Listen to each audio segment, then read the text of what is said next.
Hello, beautiful foodies, and welcome back to Platter Pulse. Today, we're diving spoon first into the ultimate bowl of comfort. A recipe that feels like a warm hug on a chilly day. My signature creamy chicken and wild rice soup. Trust me, once you make this, it's going to be on your regular rotation. It's that good. It's rich, it's hearty, and the aroma alone will make your entire home smell absolutely divine. So, if you're ready to create some serious kitchen magic, grab your apron, and let's get cooking. First things first, let's build our foundation of flavor. Grab your favorite large pot or Dutch oven, and let's get it over medium heat. Drizzle in about a tablespoon of good quality olive oil. Once it shimmers, we're going to add our holy trinity of soup making, the mirepoix. That's 1 finely chopped onion, 2 diced carrots, and 2 diced celery stalks. We're going to saute these for about 5 to 7 minutes. The goal here isn't to get a deep color on them, but to soften them until they're tender and the onions become translucent. This step is crucial. It coaxes out their natural sweetness and creates an incredible aromatic base that will infuse the entire soup. Don't rush this part. Let them sweat it out and do their thing. Once our veggies are nice and soft, it's time to bring in the garlic. I'm using about 3 cloves, finely minced. We'll toss that into the pot and stir it constantly for about 30 seconds to a minute. You just want to cook it until it's fragrant. You'll know it's ready when that incredible garlic smell hits you. Be careful not to let it brown, or it can turn bitter, and we definitely don't want that. This quick step adds a wonderful, savory depth that really elevates the soup from good to great. It's a small detail that makes a huge difference. Alright, our flavor base is smelling incredible. Now, let's add the stars of the show. We're going to place 2 large, boneless, skinless chicken breasts right into the pot on top of the vegetables. You don't need to cut them up yet. We'll cook them whole to keep them super juicy. Next, pour in 8 cups of chicken broth. For the best flavor, I really recommend using a good quality broth, or even homemade if you have it. Now, for the rice. We're adding 1 cup of a wild rice blend. Don't rinse it. The starches on the rice will help naturally thicken our soup later on. It's time to season this beautiful pot of goodness. We'll add 1 teaspoon of dried thyme, 1 teaspoon of dried rosemary, and 2 bay leaves. These herbs are the soul of the soup, giving it that classic, cozy, and woodsy flavor profile that pairs so perfectly with the chicken and nutty rice. Finally, season generously with about a teaspoon of salt and half a teaspoon of black pepper. Give everything a really good stir to make sure all those flavors are mingling together. Now for the easy part.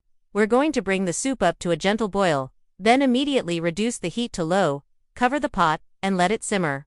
We'll let it go for about 40 to 45 minutes. This is where the magic truly happens. The chicken will cook through and become fall-apart tender, and the wild rice will slowly absorb all that delicious, herby broth, popping open and becoming perfectly chewy. Your kitchen is about to smell like the coziest place on earth.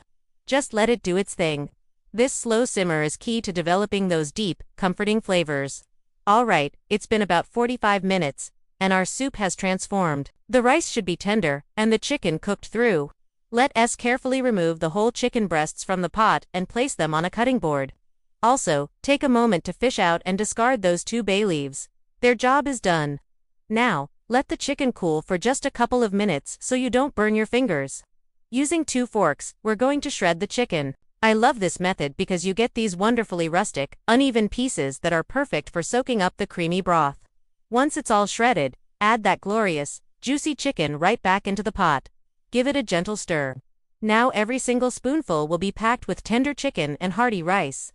We're on the home stretch, and it's time to make this soup luxuriously creamy. In a small bowl, we're going to create a little slurry to thicken things up perfectly. Whisk together 1 cup of heavy cream with 2 tablespoons of all-purpose flour until it's completely smooth. This step is my secret weapon.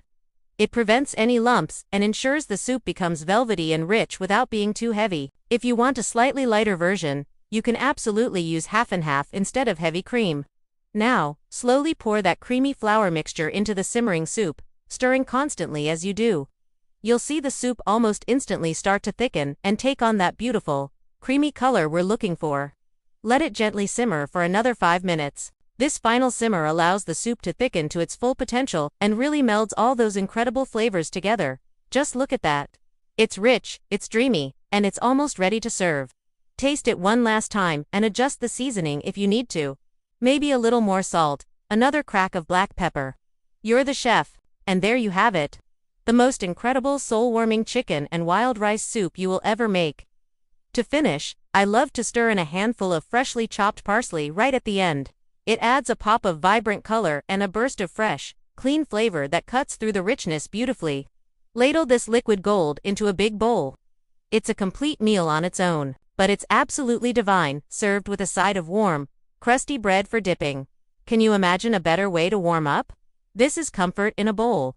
Thank you so much for joining me in the kitchen today at Platter Pulse. I really hope you give this creamy, cozy soup a try. It's perfect for fall, winter, or any day you just need a little extra comfort in your life. If you enjoyed this recipe, please do me a huge favor and hit that like button. Share it with a friend who loves soup, and don't forget to subscribe and ring that bell so you never miss another delicious recipe. I love sharing these moments with you.